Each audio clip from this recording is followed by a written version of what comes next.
Good day learners. நம்ம இன்னைக்கு பார்க்க போறது behaviouristic theory of learning part 2. நான் லாஸ்ட் வீடியோல தாண்டெக் கனெக்ஷனிசம் பத்தி போட்டிருக்கேன். நீங்க பாருங்க, ரொம்ப இம்பார்ட்டன்ட் தியரி. நம்ம இன்னைக்கு பார்க்க போறது பாவ்லோஸ் கிளாசிக்கல் கண்டிஷனிங் தியரி. ரொம்ப important theory, even for TET, NET, even PGTRB, even BEd exams எல்லாத்துக்குமே இந்த தியரி ரொம்ப important. First, Pavlov's classical conditioning தியரினா என்ன? இதுவும் பிஹேவியரிசம் தியரியில தான் வந்திருக்கு.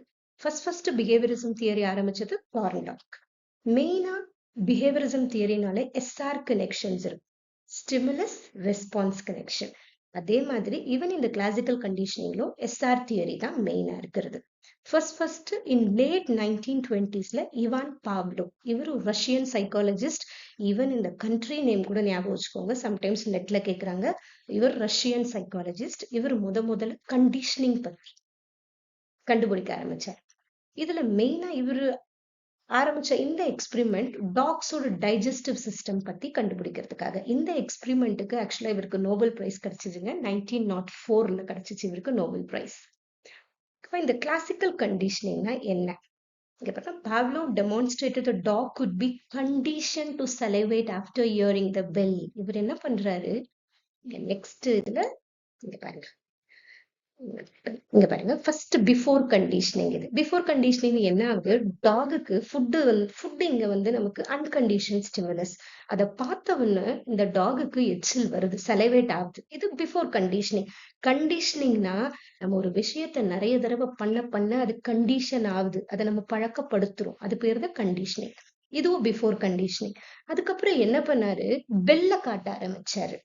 அதுக்கப்புறம் என்ன பண்ணாரு, அப்ப எந்த ரெஸ்பான்ஸும் கொடுக்கல டாக். இப்ப என்ன பண்ணாரு, ஃபுட்டோட சேர்த்து பெல்ல காட்டினாரு. இந்த ரெண்டும் சேர்த்து காட்டும் போது என்ன ஆச்சு, பெல் சத்தம் இந்த பக்கம், ஆக்சுவலா இங்க நமக்கு சென்ஸ் ஆர்கன்சி, காது பெல் சத்தம் கேக்குது. இந்த ஃபுட்டை பார்க்கும்போது கண்ணு பாக்குது. இங்க ரெண்டு சென்ஸ் ஆர்கன் சேர்ந்து என்ன ஆகுது, இங்க இருக்கு எச்சில் ஊற ஆரம்பிக்குது, செலவேட் ஆகுது. அதுக்கப்புறம் ஆஃப்டர் இப்ப கண்டிஷன் ஆயிடுச்சு. பெல் சத்தம் கேட்டா ஓ ஃபுட் இருக்குதுன்னு தெரிஞ்சிருச்சு. இப்ப ஆஃப்டர் கண்டிஷனிங் என்ன ஆயிடுச்சுன்னா, இங்க பாருங்க, பெல் சத்தம் மட்டும் கொடுக்குறாரு. இந்த பக்கம் அப்படியே டாகுக்கு எச்சில் வருது, செலவேட் ஆகுது. இப்போ டாக் வந்து நம்ம இதை பண்ணி நிறைய தடவை இந்த மாதிரி ரெண்டும் சேர்த்து பண்ணி அது பழகிடுச்சு, கண்டிஷன் ஆயிடுச்சு. இது பேர் தான் கண்டிஷனிங். ரொம்ப முக்கியம். பாவ்லோஸ் கண்டுபிடிச்ச தியரி கிளாசிக்கல் கண்டிஷனிங் தியரி. ஏன் அதுக்கு கிளாசிக்கல் கண்டிஷனிங், நிறைய எக்ஸ்பிரிமெண்ட்ஸ், கிளாசிக்கல் எக்ஸ்பிரிமெண்ட்ஸ் அவர் பண்ணி அவர் நிறைய பண்ணியிருக்காரு, அதனால தான் அது கிளாசிக்கல் கண்டிஷனிங் தியரி. இது ரொம்ப இம்பார்ட்டன்ட். நெக்ஸ்ட் பாருங்க, இது மூணு நம்ம படிச்சிட்டோம். பிஃபோர் கண்டிஷனிங்னா என்ன, டியூரிங் கண்டிஷனிங் என்ன, ஆஃப்டர் கண்டிஷனிங் என்ன. நெக்ஸ்ட் இந்த எக்ஸ்பிரிமெண்ட்டை இன்னும் கொஞ்சம் டெப்தா என்ன பண்ணாரு, ஃபர்ஸ்ட் ஃபுட்டை வந்து கொஞ்சம் லேட்டா வைக்கிறது, அந்த மாதிரி டெப்த் எக்ஸ்பிரிமெண்ட் பண்ணாரு. ஃபார்வர்ட் கண்டிஷனிங்னா என்னன்னா, சேம் திங், ஃபர்ஸ்ட் பெல் அடிக்கிறாரு, டாகுக்கு வந்து சாப்பாடு கொடுக்குறாரு. அப்ப என்ன ஆச்சு, பெல்ல காட்டும் போதே என்ன ஆயிடுச்சு, டாக் வந்து இப்போ வந்து லேர்னிங் பண்ணிடுச்சு, அது வந்து கண்டிஷன் ஆயிடுச்சு, இங்க நமக்கு லேர்னிங் நடந்திருக்கு. ஆனா பேக்வர்ட் கண்டிஷனிங்ல ஃபர்ஸ்ட் டாகுக்கு ஃபுட்டை கொடுத்துட்டாங்க, அதுக்கப்புறம் பெல் அடிச்சாங்கன்னா இங்க எந்த லேர்னிங்கும் நடக்காது. இது ரொம்ப இம்பார்ட்டன்ட் கொஸ்டின். நிறைய தடவை யூஜிசி நெட்ல கேட்டிருக்காங்க, எங்க லேர்னிங் நடக்கும்னா ஃபார்வர்ட் கண்டிஷனிங்ல நடக்கும். பேக்வர்ட் கண்டிஷனிங் நத்திங், சாப்பிட்டு முடிச்சிருச்சு, அதுக்கப்புறம் அதுக்கு ஒன்றும் பெருசா செலவேட் ஆகாது. நெக்ஸ்ட் டிலேட் கண்டிஷனிங், இது ரொம்ப இம்பார்ட்டன்ட். நிறைய பேருக்கு டிலேட் கண்டிஷனிங், ட்ரேஸ் கண்டிஷனிங் ரொம்ப டவுட் வரும். டிலேட் கண்டிஷனிங்னா ஒண்ணுமே இல்லை. இப்போ வந்து நார்மலா ஒரு ஸ்கூல் என்வாயன்மெண்ட்ல எடுத்துக்கிட்டோம்னா, மிஸ் வந்து பெல் அடிச்சுட்டு அதுக்கப்புறம் பெல் அடிச்சு முடிச்ச உடனே லஞ்ச் பிரேக் போலாம்னு அனுப்பிச்சு விடுறாங்க. பசங்க கண்டிஷன் ஆயிடுறாங்க, பெல் அடிச்ச உடனே எழுந்து போகணும் லஞ்ச் பிரேக்குன்னு. கண்டிஷன். டிலேட் கண்டிஷனிங்ல என்ன ஆச்சு, அன்னைக்கு பெல் அடிச்சுக்கிட்டே இருக்காங்க, இந்த பக்கம் மிஸ் என்ன சொல்றாங்க, போங்க போங்க போங்க லஞ்ச் பிரேக்குக்கு போங்கன்னு அனுப்பிச்சு விடுறாங்க. பெல் அடிச்சுக்கிட்டே இருக்காங்க, பசங்க போறாங்க. இங்க வந்து என்ன ஆயிடுச்சு, கண்டிஷனிங் சரியாவே நடக்கல.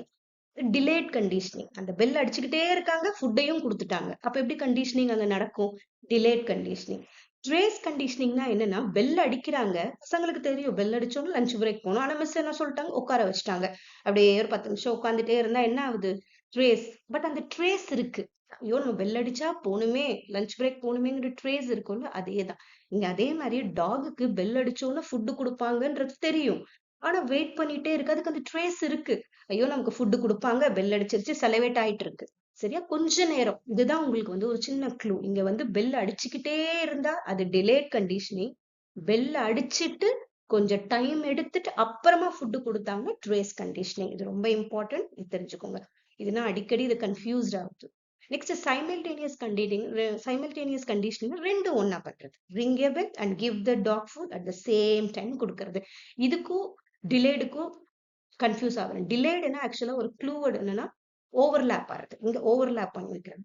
ஆனா இதுல வந்து சைமல்டேனியஸ் இங்க வந்து பெல் அடிச்சுக்கிட்டே இருக்கு, அதுக்கப்புறம் அடிச்சுட்டே இருக்கு, அந்த கடைசி சமயத்துல வந்து சூட்டு கொடுக்குறாங்க. இங்க இது ரெண்டுமே ஒன்னா பண்றாங்க. ஓகேவா? இது ரெண்டும் ரொம்ப இம்பார்ட்டன்ட், கன்ஃபியூஸ் ஆகாம பாருங்க. Next அன்கண்டிஷன் response. அன்கண்டிஷன் ரெஸ்பான்ஸ்னா என்னன்னா, ஃபர்ஸ்ட் டாக் வந்து நார்மலா ஃபுட்டை பார்த்த உடனே செலவேட் ஆகுது. இதுல நம்ம எந்த கண்டிஷனும் பண்ணல. So uncondition response. ஆனா கண்டிஷன் ரெஸ்பான்ஸ்னா என்னன்னா, டாகுக்கு பெல்லையும் காமிச்சிட்டு ஃபுட்டையும் காமிச்சோன்னு இப்போ அது கண்டிஷன் ஆயிடுச்சு. அதுக்கப்புறம் ஃபுட்டே கொடுக்கலனா கூட டாகுக்கு செலவேட் ஆகும். ஸோ நம்ம கண்டிஷன் பண்ணிட்டோம். ஸோ இது வந்து கண்டிஷன் ரெஸ்பான்ஸ். இந்த லேர்னிங் தியரிஸ் எல்லாம் நம்ம எதுக்கு படிக்கிறோம்னா, நமக்கு ஸ்கூல்ல வந்து நிறைய விஷயம் நம்ம கண்டிஷன் பண்றோம் பசங்களை நம்ம, இல்லையா? நிறைய விஷயம், இது இப்படிதான் எழுதணும், இப்படிதான் பண்ணணும், லைன்ல தான் நடந்து போகணும், isn't it? நிறைய டிசிப்ளினை வந்து நம்ம கண்டிஷன் பண்ணும்போது மட்டும்தான் பசங்களுக்கு சில பிஹேவியரல் சேஞ்சஸ் நம்மளால கொண்டு வர முடியும். isn't it? நேஷனல் ஆந்தம் வரும்போது டக்குன்னு எழுந்து நிக்கணும், ஸ்ட்ரைட்டா நிக்கணும், எதுவும் பேசக்கூடாது, ஸ்ட்ரைட்டா இருக்கணும், நம்ம ரெஸ்பெக்ட் பண்ணணும், இதெல்லாம் நம்ம வந்து கண்டிஷன் பண்றோம். இதுதான் வந்து நம்ம லேர்னிங் தியரிஸ் எதுக்கு படிக்கிறோன்றதுக்கே நமக்கு நம்ம நிறைய கிளாஸ் ரூம் என்வாயன்மெண்ட்ல இந்த லேர்னிங் தியரிஸ் எல்லாம் யூஸ் பண்ணிட்டு இருக்கோம். ஃபர்ஸ்ட் நம்ம டீச்சர்ஸ் நல்லா தெரிஞ்சுக்கிறது ரொம்ப நல்லது. நெக்ஸ்ட், இப்போ ஓரளவு நிறைய உங்களுக்கு ஒரு வியூ தெரிஞ்சிருக்கும் பாவ்லோவ்னா என்னன்னு. isn't it? Pavlov conditioning theory வந்தாலே எஸ்ஆர் கனெக்ஷன் கண்டிப்பா இருக்கு, ஞாபகம் வச்சுக்கோங்க. அப்புறம் ஃபார்வர்ட் கண்டிஷனிங், பேக்வர்ட், இதெல்லாம் பத்தி கொஞ்சம் தெரிஞ்சுக்கோங்க. இது தெரிஞ்சாலே ஈஸியா எழுதிடலாம். நெக்ஸ்ட், இப்போ கொஞ்சம் எம்சிக்யூஸ் பார்ப்போம். In learning theory, the naturally occurring response is called the conditioned stimulus, unconditioned response, conditioned response, unconditioned stimulus. See, naturally occurring response. இதுல இங்க எந்த கண்டிஷனும் நடக்கல, நேச்சுரலா நடக்கிறது. It's an unconditioned response, isn't it? Next, second one பார்ப்போம். In Pavlov's example, the neutral stimulus was, நமக்கு இப்ப தெரியும் எது conditioned stimulus, எது neutral stimulus இல்ல. நியூட்ரல் ஸ்டிமுலஸ் இங்க எங்கன்னா பெல்ல தான் ஃபர்ஸ்ட் கொண்டு வந்து அதை வந்து கண்டிஷன் பண்றோம். ஸோ இட்ஸ் ஃபர்ஸ்ட் இது நியூட்ரலா இருந்துச்சு. ஏன் அது நியூட்ரல் பேருனா, அது கண்டிஷன் பண்றதுக்கு முன்னாடி பெல்ல வந்து வெறும் பெல் அடிக்கும் போது டாக்க்கு எந்த செலவேஷனும் ஆகாது, அதனால நியூட்ரல் ஸ்டிமுலஸ். அதுக்கப்புறம் நம்ம அதை கண்டிஷன் பண்றோம். Next, third MCQ பார்ப்போம். Which of the following subordinate laws of learning developed by Thorndike is related to classical conditioning of Pavlov? Thorndike கூடது ரொம்ப இம்பார்ட்டன்ட். மொத்தம் 3 primary laws, 5 subordinate laws இருக்குது, நல்லா படிச்சுக்கோங்க. இதுல subordinate laws, multiple response, prepotency of elements, associative shifting, response by analogy, எது வந்து classical conditioning ஓட relate ஆகுது. மல்டிபிள் ரெஸ்பான்ஸ்னா ஒரு விஷயத்த நம்ம எப்படி பல பல கோணத்துல நம்ம யோசிப்போம்ல, அதுதான் மல்டிபிள் ரெஸ்பான்ஸ். ப்ரிபர்டன்சி ஆஃப் எலிமெண்ட்ஸ்னா எதுக்கு நம்ம முக்கியத்துவம் கொடுக்குறோம், அதுதான் ப்ரிபர்டன்சி ஆஃப் எலிமெண்ட்ஸ். அசோசியேட்டிவ் ஷிஃப்டிங்னா நம்ம என்ன கத்துக்கிட்டோமோ அது எப்படி நம்ம இன்னொரு விஷயத்துக்கு அது ரிலேட் பண்ணிக்கிறோம். ரெஸ்பான்ஸ் பை அனாலஜினா ஒரு ரிலேஷன்ஷிப் நமக்கு தெரியுது, அதை வச்சு எப்படி இன்னொரு ரிலேஷன்ஷிப் நம்ம கண்டுபிடிக்கிறோம். இதுல என்ன ஆன்சர் இதோட ஒத்துப்போம் யோசிச்சு பாருங்க, அசோசியேட்டிவ் ஷிஃப்டிங். ஏன்னா ஃபர்ஸ்ட் என்ன பண்ணுது, இந்த சாப்பாடை பார்த்த உடனே அதுக்கு எச்சில் ஊறுது, அதுக்கப்புறம் நம்ம வந்து என்ன பண்ண பெல்ல இன்ட்ரடியூஸ் பண்றோம். பெல்லையும் ஃபுட்டையும் ஒன்னா காமிக்கும் போது என்ன ஆயிடுச்சு, டாகோட பிரெயின்ல அசோசியேட் ஆயிக்குது. ஸோ என்ன ஆயிடுச்சு, ஃபுட்டே கொடுக்கலனா கூட அந்த பெல் சத்தம் கேட்டோன்னு ஆஹா எச்சில் வர ஆரம்பிச்சிருச்சு அதுக்கு. So associative shifting very important question. கண்டிப்பா இந்த மாதிரி கொஞ்சம் திங்க் பண்ற மாதிரி கொஸ்டின்ஸ் நிறைய யூஜிசி நெட்ல நம்ம எக்ஸ்பெக்ட் பண்ணலாம். கொஞ்சம் கிளாரிட்டி தெரிஞ்சிச்சு, கொஞ்சம் அந்த கான்செப்ட் பத்தி லைட்டா தெரிஞ்சா கூட நீங்க அதை ஈஸியா அட்டென்ட் பண்ண முடியும். Okay, next fourth question. Match the two list by selecting the correct word. இது forward conditioning, simultaneous conditioning, trace conditioning, backward conditioning. இதை பார்க்கும்போது உண்மையாவே எக்ஸாம்ல இந்த பக்கம் சிபிடியில் எழுதும் போது இங்க டைம் போய்கிட்டே இருக்கும். இதை பார்க்கும்போது அப்படியே பெருசா எதையோ பாக்குற மாதிரி இருக்கும். பொறுமையா யூஎஸ்னா அன்கண்டிஷன் ஸ்டிமுலஸ், சிஎஸ்னா கண்டிஷன் ஸ்டிமுலஸ். அதை வந்து என்ன பண்ணுங்க, எப்படி ஒரு பேப்பர் உங்களுக்கு கொடுப்பாங்க, பென் கொடுப்பாங்க, அங்க பென் இருக்கும், நீங்க ஜஸ்ட் எழுதி வச்சிருங்க ஃபுட்டு, இது வந்து டாகு, பெல்லு, இந்த மாதிரி எழுதி வச்சிட்டீங்கன்னா இது ஈஸியா தெரியும் உங்களுக்கு. இதுக்கு ஆன்சர் என்னன்னா, இதுக்கு ஆன்சர் வந்து D, 3241. See, forward condition na CS precedes US.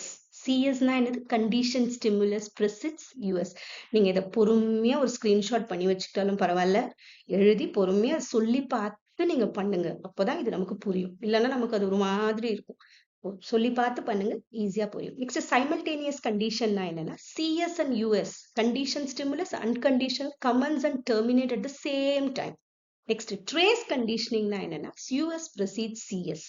Backward கண்டிஷன்னா என்னன்னா, US is presented after the termination of CS. Unconditioned stimulus, conditioned stimulus. ஞாபகம் வச்சுக்கோங்க, conditioned stimulus வந்து இங்க வந்து food. ஓகேவா? Next, fifth one. Fifth question. In which of the following classical conditioning procedures unconditional stimulus is presented after the termination of the conditioned stimulus? இதுல வந்து நம்ம first அன்கண்டிஷன் stimulus கொடுக்குறோம், அதுக்கப்புறம் அது முடிஞ்சவன கண்டிஷன் ஸ்டிமுலஸ் கொடுக்குறோம். இது நம்ம ட்ரேஸ், நம்ம இது படிச்சோம் இல்லையா? நம்ம ஃபர்ஸ்ட் என்ன பண்றோம், நம்ம ட்ரேஸ்ல அந்த பெல்லு முடிச்சிடுறோம், அதுக்கப்புறம் கொஞ்ச நேரம் கழிச்சு ஃபுட்டு கொடுக்குறோம். Isn't it? இதுதான் இங்க அன்கண்டிஷன்டு ஸ்டிமுலஸ். அன்கண்டிஷன் ஸ்டிமுலஸ்னா இங்க என்ன ஆயிடுது? பெல் சவுண்ட், பெல் ஃபுட் ரெண்டும் சேர்ந்துருது. ஃபர்ஸ்ட் நியூட்ரலா இருக்கு, அதுக்கப்புறம் நம்ம கண்டிஷன் பண்ணோம்னா அன்கண்டிஷன் ஸ்டிமுலஸ்ல பெல். ஓகே, நெக்ஸ்ட் இதுக்கு ட்ரேஸ் கண்டிஷனிங் ஆன்சர். பாவ்லோஸ் இந்த மாதிரி தான் கொஸ்டின்ஸ் யூஜிசி நெட்லயும் கேட்பாங்க. கொஞ்சம் கான்செப்ட் புரிஞ்சுக்கிட்டா நம்ம ஈஸியா ஆன்சர் பண்ண முடியும். ஸோ உங்களுக்கு நல்லா புரிஞ்சிருக்கும்னு நினைக்கிறேன். நாளைக்கு தேர்ட் வீடியோவில் கண்டிப்பாக சந்திக்கிறேன். ஸ்கின்னர்ஸ் ஆப்ரண்ட் கண்டிஷனிங் தியரி அதில் சந்திக்கிறேன். Keep learning, keep motivating your self. Thank you.